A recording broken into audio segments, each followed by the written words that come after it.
শুভ সকাল বন্ধুরা। শীতের সকাল তোমরা অনেকেই চেয়েছিলে যে তোমাদের গ্রামটা শীতের সকালটা একবার ঘুরে দেখাও। তো দেখো আমাদের এখানে শীতের সকালটা কেমন লাগে, কেমন কুয়াশায় আচ্ছন্ন। এখন মোটামুটি বাজে হয়তো সকাল 6টা, 5টার দিকে অনেক অন্ধকার থাকে, তাই হয়তো ভিডিও করতে পারিনি। দেখো শিশির পরে ঘাসগুলো কেমন ভিজে গেছে, একদম সাদা হয়ে গেছে ঘাসগুলো, সব শিশিরের বিন্দুগুলো ঘাসের আগায় পড়ে। আর মাঠে এরকম চললে পায়ে কিন্তু জলে ভর্তি হয়ে যাবে, ঠান্ডা লাগে, কারণ শিশির প্রচুর ঠান্ডা। আর এখানে দেখো ধান পুরো কিন্তু হলুদ হয়ে গেছে, দেখো সোনার ফসল হলুদ হয়ে গেছে, ধান একদম পেকে। এবার ধান তোলার টাইম হয়ে গেছে, নভেম্বরের শেষের দিকেই ধান উঠবে। আর একদম ধান গাছের আগায় দেখো শিশিরের বিন্দু, তোমাদের কেমন করে দেখাবো।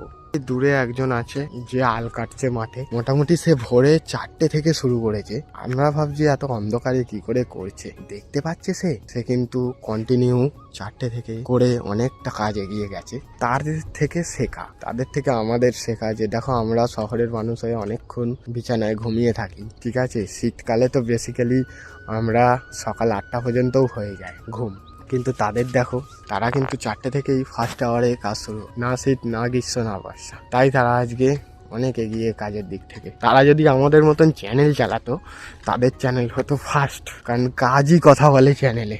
যে কাজ কম করে তার কিন্তু চ্যানেল সারা জীবন পিছিয়ে থাকে। আর এখানে দেখো তাল গাছ,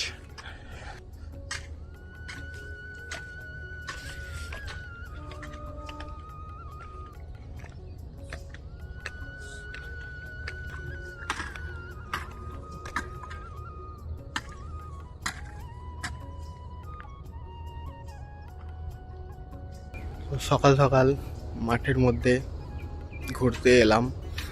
আর দেখছি তোমাদের তোমাদের রিকোয়েস্টে সকালটা দেখাচ্ছি, মাঠটা খুব সুন্দর সকালটা। আর ঠান্ডাতে জমে যাচ্ছি, এই প্রথম ঠান্ডা লাগছে, ভালোই লাগছে। সোয়েটারও পরে নিয়েছি, জ্যাকেটটা। এখন তো কুয়াশা কম, কিন্তু সকাল 5টার সময় দেখছি কিছুই দেখা যাচ্ছে না। তোমাদের রিকোয়েস্টে আজকে মাঠটা দেখিয়ে দিলাম। আর এরপর এবার সকালবেলার কাজকর্ম আছে, চোখ মুখ ধোয়া, এখনও পর্যন্ত ধোয়া হয়নি, ধুয়ে তাড়াতাড়ি করে কাজ করব। আবার এক জায়গায় যাওয়ার আছে আজকে, দেখি কি হয়। যদি যাই তাহলে তোমার সঙ্গে শেয়ার করব, তাড়াতাড়ি করে বেরিয়ে পড়বো।